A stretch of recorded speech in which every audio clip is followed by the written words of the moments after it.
Class इस back video में हमने क्वाड्रिलेटरल्स चैप्टर कंप्लीट कर लिया था। नेक्स्ट चैप्टर स्टार्ट करेंगे सर्कल। और मैंने आपको कहा था कि चैप्टर कंप्लीट होने के बाद हम लाइव वीडियो करेंगे, मतलब वीडियो कॉल करेंगे। तो उसे स्टार्ट नहीं कर रहे हैं, अभी ये लास्ट चैप्टर बचा हुआ है, इसे कंप्लीट कर लेते हैं फास्टली। और इसे कंप्लीट होने के बाद फिर कंटिन्यूसली जूम पे ही क्लासेस लेंगे हम। तो सर्कल स्टार्ट करेंगे चैप्टर नंबर 10। तो इस चैप्टर में कुछ नहीं है, बस 2-3 एक्सरसाइज है, छोटी छोटी एक्सरसाइज है। उन्हें जल्दी से कंप्लीट करने के बाद फिर रिवीजन ही स्टार्ट करेंगे, और रिवीजन लाइव होगा ऑलवेज। तो फर्स्ट ऑफ ऑल इस चैप्टर में स्टार्ट करेंगे। तो सर्कल आपको पता है कि सर्कल इस टाइप की एक फिगर होती है, एक सेंटर होता है। इस सेंटर को जैसे हम ओ से डिनोट करेंगे, ये रेडियस होगा। और इसमें अगर डायमीटर ड्रॉ करना है तो इस टाइप से डायमीटर होता है। और डायमीटर और रेडियस में रिलेशन होता है D=2R। D=2R। उसके अलावा आपने और क्या पढ़ा है, इसमें बैक क्लासेस में पढ़ा हुआ है कि ये कोड होती है। ये क्या होती है? कोड होती है।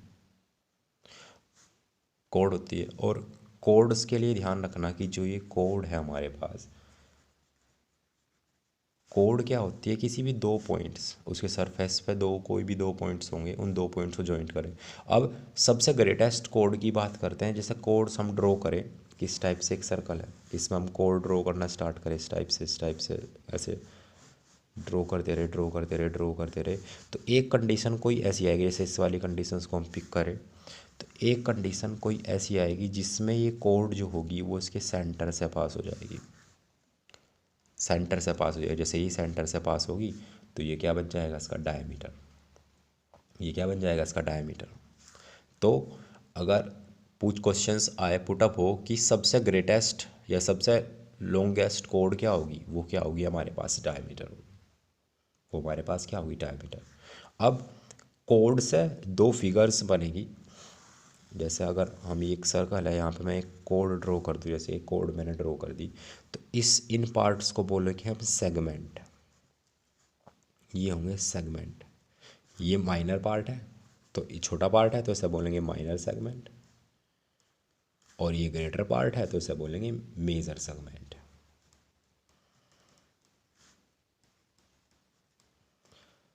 जो कोड से पार्ट ब्रेक होंगे, जो कोड से सर्कल ब्रेक होगा, तो वो सेगमेंट में ब्रेक होगा। और एक कंडीशंस और होगी, जैसे सही सर्कल है, जैसा केक कट करते हैं केक, तो केक हम इस टाइप के ऐसे पीसीज में कट करते हैं, तो ये वाला जो पार्ट होगा इसे बोलेंगे हम सेक्टर। सेम ये माइनर सेक्टर होगा, और जो ये ग्रेटर वाला पार्ट है वो होगा मेजर सेक्टर। बस ये दो चीज़ें और ध्यान रखनी है। एक सेक्टर होगा कोड की हेल्प से, तो सेगमेंट बनेगा।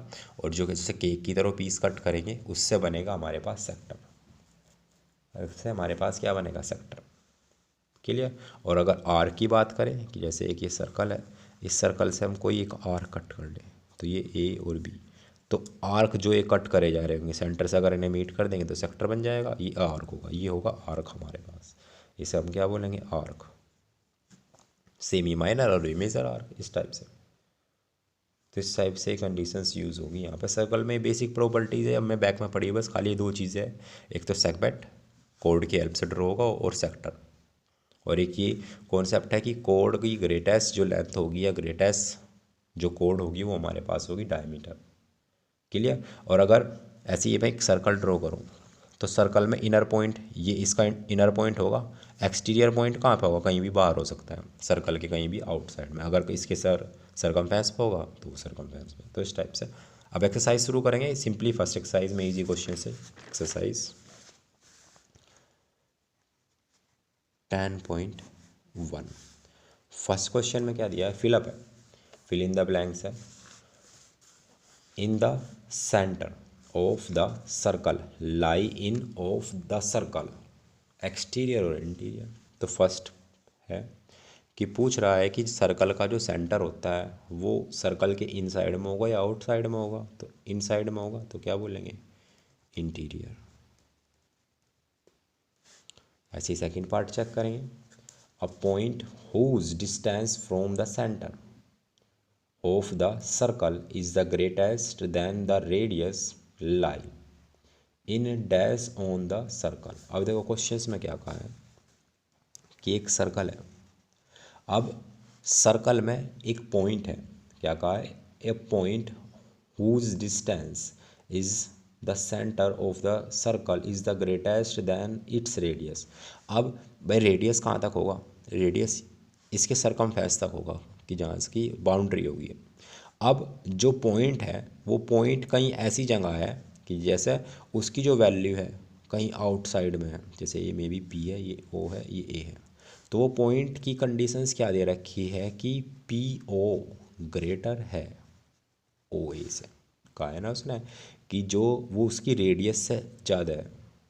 भाई अगर रेडियस से ज़्यादा होगा तो एक्सटीरियर होगा, बट उसने क्या कहा है, ग्रेटर देन इट्स रेडियस।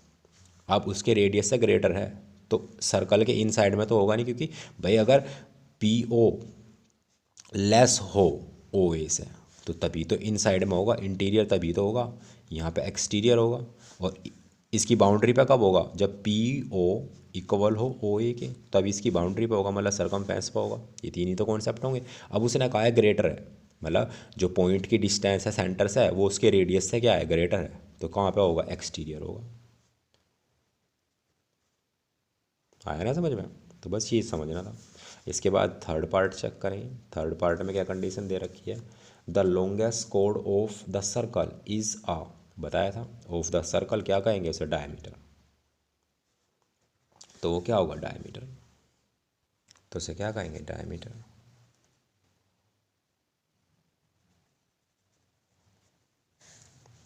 उसके बाद फोर्थ पार्ट में चेक करेंगे, the arc and sorry an arc is a dash when its end are arc of the ends of the diameter। अब देखो क्वेश्चन में क्या कहा है कि आर्क है और आर्क के जो एंड पॉइंट्स है, ये है उसके एंड पॉइंट्स, वो उसके डायमीटर्स हैं।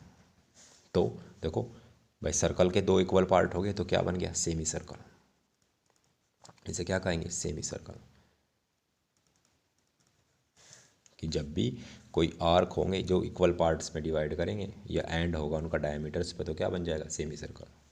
ऐसे फिफ्थ पार्ट चेक करेंगे, segment of a circle is a region between an arc bit and. अब देखो सेम क्या बताया था, बैक में आपको बताया था कि जो सेगमेंट था, सेगमेंट आर्क, भाई यही तो है आर्क, और किसके बिटवीन की डिस्टेंस है, कोड के बिटवीन की डिस्टेंस है। तो सेगमेंट किस किस के बिटवीन की डिस्टेंस है, कोड और आर्क के बिटवीन की। तो किस आर्क तो दिया था, तो यहाँ पे क्या आ जाएगा, कोड और आर्क के बिटवीन की डिस्टेंस है, तो यहाँ पे कोड आ जाएगा। सिक्स पार्ट चेक करेंगे, a circle divided the plane on which it's lie in dash part. अब देखो क्वेश्चंस में क्या कहा है कि सर्कल किसी भी प्लेन को कितने पार्ट में डिवाइड करे। जैसे ये कोई पेपर है तो इस पर मैंने एक सर्कल ड्रॉ कर दिया इस टाइप से। अब देखो भाई फर्स्ट पार्ट तो एक पार्ट तो ये हो गया जो ये रेक्टेंगल टाइप का था, सेकंड वाला पार्ट ये इनर साइड वाला हो गया, और थर्ड वाला पार्ट ये भी तो होगा, ये जो सर्कल वाला पार्ट है, ये वाला पार्ट कौन सा होगा, थर्ड पार्ट। तो सर्कल कितने पार्ट में ब्रेक कर रहा होगा, किसी भी प्लेन को तीन पार्ट में ब्रेक कर रहा होगा। उसके बाद सेकंड क्वेश्चन चेक करेंगे, question number second, write true and the false, give reason and your answer. अब देखो क्वेश्चंस में रीज़न और देना, तो मैं खाली एक्सप्लेन करूँगा, रीज़न आप सेल्फ देंगे। First, second, third, fourth, fifth और सिक्स पार्ट। देखो फर्स्ट पार्ट में क्या कहा, line segment joining the circle, joining the center of the any center on any points on the circle is radius of the circle। अब देखो क्या कहा है, line segment joining the circle, कोई भी एक सर्कल है, उस सर्कल पे कोई भी एक पॉइंट है जो उसके सेंटर को जॉइंट कर रहा है, इस टाइप से सेंटर को जॉइंट कर रहा है ऑफ द सर्कल, तो वो क्या होगा, रेडियस होगा, ट्रू पार्ट है। उसके बाद नेक्स्ट क्या कहा है, a radius sorry a circle has only infinites number of the equal कोड। देखो क्या कंडीशंस थी, इक्वल कोड के लिए इनफाइनाइट्स नंबर्स थे, क्या थे, नहीं थे। भाई क्वेश्चंस में क्या कहा है, अ circle has only finite numbers of the equal code. भाई सर्कल में क्या फाइनाइट कर पा रहे हैं, जैसे ये इक्वल कोड है। अब जैसे सर्कल में कोड चेक करना स्टार्ट करें, जैसे भाई ये थी, ये बिटवीन वाला पार्ट है डायमीटर। अब जैसे यहाँ चेक करेंगे ये इसके इक्वल होगी, ऐसे ये इसके इक्वल चलता रहेगा भाई, क्योंकि ये तो फाइनाइट होगी नहीं होगी ना, तो ये फॉल्स हो जाएगा। उसके बाद नेक्स्ट चेक करेंगे third part, if a circle is divided into 3 equal arc each the major arc. अब देखो क्वेश्चन में क्या कहा, एक सर्कल है उसे 3 इक्वल पार्ट में डिवाइड करना है, 3 इक्वल पार्ट में डिवाइड करना है, तो क्या उसे अब जैसे ये यहाँ से यहाँ तक का कोई एक पार्ट हो गया, फर्स्ट पार्ट, सेकंड पार्ट और third part. First of all तो फोर्थ पार्ट में ब्रेक हो गया, जैसे चलो कोई हमने इम्पॉसिबल इसको 3 पार्ट में ब्रेक कर भी लिया, मे बी कुछ इस टाइप से, जैसे मे बी कुछ इस टाइप के 3 पार्ट बना लिए हमने, तो जैसे कुछ ऐसा समझ लें कि फर्स्ट पार्ट इस टाइप से कोई 3 पार्ट्स हमने बना भी लिए, तो क्या ये सारे के सारे पार्ट भाई ये इक्वल ही तो होंगे। उसने कहा है ना 3 इक्वल पार्ट, तो क्या हम उन्हें मेजर आर्क बोलेंगे? क्या उन्हें मेजर आर्क बोलेंगे? नहीं बोलेंगे ना, क्योंकि तीनों इक्वल है, तो मेजर आर्क नहीं बोलेंगे, तो ये हो गया फॉल्स। क्योंकि उसने कहा कि उन्हें हम मेजर आर्क, मेजर होता है ग्रेटर पार्ट, जब सारे इक्वल है तो मेजर तो होने का बात ही नहीं होता। उसके बाद फोर्थ पार्ट चेक करेंगे, अ कोड of the circle which is two which is a twice a longest as the radius it's a diameter of the circle. अब देखो क्वेश्चन में क्या कहा है कि रेडियस का जो ट्वाइस होता है वो क्या होता है, डायमीटर, तो ये तो ट्रू हो गया। इसके बाद नेक्स्ट चेक करेंगे, sector is a region between the code and the corresponding arcs. अब देखो सेक्टर के लिए मैंने आपको बताया था कि सेक्टर क्या होता है, ये पार्ट होता है, ये वाला ही तो पार्ट होता है सेक्टर, बट यहाँ पे ये तो रेडियस के बिटवीन का भाई, उसकी दो रेनू रेडियस के बिटवीन का पार्ट ही तो है, आर्क और रेडियस के बिटवीन का पार्ट है। बट इसने क्या कहा है कि जो सेक्टर है वो रीजन होता है between code and corresponding arc. अब यहाँ कोड तो यूज़ ही नहीं हो रही, तो ये तो सेगमेंट की बात कर रहा है, तो ये भी फॉल्स हो गया। उसके बाद नेक्स्ट चेक करेंगे, a circle is a plane figure. अब circle is a plane figure, बस सर्कल को आप चेक करें, प्लेन फिगर में ही तो बनाते हैं, मतलब एक पेपर पे बनाते हैं, तो क्या होगा, एक प्लेन फिगर होगी, ट्रू। क्लियर? तो यहाँ पर हम चेक करेंगे, ये फर्स्ट एक्सरसाइज हमारे पास कंप्लीट होती है। उसके बाद नेक्स्ट पे मूव करेंगे एक्सरसाइज 2। एक्सरसाइज 2 पे मूव होने से पहले थ्योरम चेक करेंगे, थ्योरम 10.1। तो 10.1 में आप रीड करेंगे, कंडीशंस क्या दे रखी है, equal code of the circle substance equal angle of the centre. अब देखो क्वेश्चंस में क्या कहा है, थ्योरम है 10.1, यहाँ पे चेक करेंगे 10.1 थ्योरम की डिस्कस कर रहे हैं थ्योरम। तो देखो थ्योरम में क्या कहा है, समझो से, एक सर्कल है, उस सर्कल में अगर हम कोई इक्वल, ये दो कोड ले ले, जैसे ये दो कोई इक्वल कोड्स है और इनसे इसके सेंटर पे जो ये एंगल बनाएंगे, तो ये वाला जो एंगल होगा वो इक्वल होगा, 1 इक्वल होगा 2 के। कब? जब ये ए बी और सी डी इक्वल होंगे। ये उसने कंडीशन दे रखी है कि ए बी इक्वल होगी सी डी के, तो जब ये ए बी इक्वल होगा सी डी सेम सर्कल में, एक ही सर्कल में, तो उस कंडीशंस में हम थ्योरम डायरेक्टली यूज़ कर सकते हैं कि एंगल 1 इक्वल होगा एंगल 2 के। तो ये थ्योरम ये बोल रही है। इसके बाद नेक्स्ट थ्योरम चेक करेंगे, थ्योरम 10.2।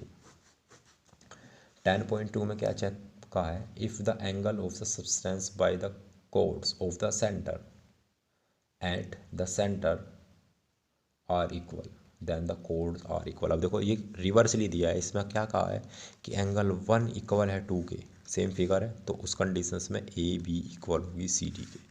मतलब जब एंगल्स इक्वल होंगे, सेंटर में बने हुए कोड्स है, तो उस कंडीशंस में कोड्स इक्वल होगी। तो इन प्रॉपर्टीज़ को यूज़ करके क्वेश्चंस ईजिली हो जाएंगे। अब एक्सरसाइज स्टार्ट करेंगे, एक्सरसाइज 10.2। दो ही क्वेश्चन है सेम, ये दोनों प्रॉपर्टी ही यूज़ होगी यहाँ पे। फर्स्ट क्वेश्चन में क्या कहा है, recall the two centers are the congruent if they have the same radius. Prove that equal chord of the congruent circle substance equal angle on three center their center on their centers। तो questions में क्या कहा है, देखो कि दो circle ले रखे हैं, दो सर्कल्स में इक्वल कोड्स है जो इक्वल है रेडियस के, तो प्रूफ करना है कि इनके जो एंगल्स बन रहे होंगे सेंटर पे वो इक्वल होंगे। तो स्टार्ट करते हैं। क्वेश्चंस में क्या कहा था, 2 सर्कल्स दे रखे हैं सेम रेडियस के। तो इस टाइप से 2 सर्कल है, ये ओ है, इसे ओ डैश ले लेते हैं। रेडियस क्या है, सेम है, इसकी भी आर है, इसकी भी रेडियस आर है। अब कोई कोड है तो कहीं भी एक कोड बना लेते हैं, जैसे ये कोड बना ली। अब ये कोड जो सेंटर्स पे एंगल बना रही है, ये सेंटर पे जो एंगल बना रही है कि इक्वल बताना है कि सेंटर पे बने हुए एंगल्स जो होंगे वो इक्वल होंगे, ये वाला एंगल्स इक्वल दिखाना है। तो प्रूफ करके हमें क्या दिखाना है, सेम गिवन में आप सेल्फ लिखेंगे कि गिवन में क्या क्या दे रखा है, कि गिवन है 2 सर्कल्स हैं जिनकी रेडियस इक्वल है और कोड्स इक्वल दे रखी है। तो प्रूफ करके हमें दिखाना है कि इसका नेम रख लेते हैं ABCD। तो हमें दिखाना है एंगल AOB इक्वल है angle, proof that the equal कोड, वेट अ सेकेंड। तो हमें ये कोड्स एंगल्स इक्वल दिखाने हैं, तो COD के ये हमें इक्वल दिखाना है। तो सेम दोनों ट्रायंगल्स लेंगे, in triangle AOB and triangle COD, दोनों ट्रायंगल्स को हम कॉन्ग्रुएंट दिखाएंगे। तो देखो सेम यहाँ पे चेक करेंगे, OA इक्वल है OC के, क्या है, रेडियस है, सेम लिखेंगे रेडियस ऑफ अ सर्कल। और इसी की टाइप से क्या कहा है, OB इक्वल है OD के, सेम ये भी क्या है, रेडियस ऑफ अ सर्कल। और ऐसे AB इक्वल है CD के, ये क्या है, गिवन है। तो बाय साइड साइड साइड दोनों ट्रायंगल्स क्या हो जाएंगे, कॉन्ग्रुएंट। दोनों ट्रायंगल कॉन्ग्रुएंट होते ही ये कंडीशंस भी फॉलो हो जाएगी कि एंगल AOB इक्वल होगा एंगल COD के। यही हमें प्रूफ करके बताना। क्लियर। As it is. अब सेकेंड क्वेश्चन चेक करेंगे। सेकेंड क्वेश्चन में क्या कहा है, सेकेंड क्वेश्चन में क्या कहा है, proof that if the chord of the congruent circle subtends equal angles at the center then the chords are equal। तो अब की बार क्वेश्चंस में क्या कहा, अब की बार एक ही सर्कल यूज़ करना है। तो सर्कल के लिए यूज़ करेंगे कि अब की बार क्या दिया है, सेकंड क्वेश्चन एक सर्कल दे रखा है, उस सर्कल में हमारे पास कंडीशंस दे रखी है। तो फिर से अब की बार सर्कल्स दे रखे हैं, अब की बार सर्कल्स में कोड्स इक्वल दिए हैं कि अब की बार इन कोड्स को इक्वल दिखाना है कि AB इक्वल होगी CD के। तो प्रूफ करके हमें दिखाना है, प्रूफ करना है AB इक्वल होगी CD के, और ये इक्वल अब की बार एंगल्स इक्वल दिए हैं। गिवन है ये वाला एंगल O डैश, गिवन में है कि एंगल AOB इक्वल है एंगल CO डैश D। तो सॉरी वहाँ भी O डैश था, तो यहाँ भी O डैश यूज़ करेंगे, O डैश। तो अब की बार इन्हें इक्वल दिखाना है, ये प्रूफ है। तो सॉल्यूशन स्टार्ट करेंगे। तो सॉल्यूशन सेम होगा, इन दोनों ट्रायंगल्स को फर्स्ट ऑफ ऑल हम कॉन्ग्रुएंट दिखाएंगे एंड ट्रायंगल C-O, इन दोनों को कॉन्ग्रुएंट दिखाने के बाद ये क्वेश्चन सॉल्व हो जाएगा। तो इसे आप डू योर सेल्फ करेंगे। क्लियर। उसके बाद नेक्स्ट एक्सरसाइज जो है एक्सरसाइज 10.3 जो है वो आपके सिलेबस से रिमूव है, इसमें आपको ये एक्सरसाइज नहीं करनी है। तो नेक्स्ट एक्सरसाइज डिस्कस करेंगे। तो आज हमने एक्सरसाइज 10.1 और 10.2 कंप्लीट कर ली। क्लियर। तो आज यहीं रखते हैं, मिलते हैं नेक्स्ट वीडियो में, तब तक के लिए बाय बाय।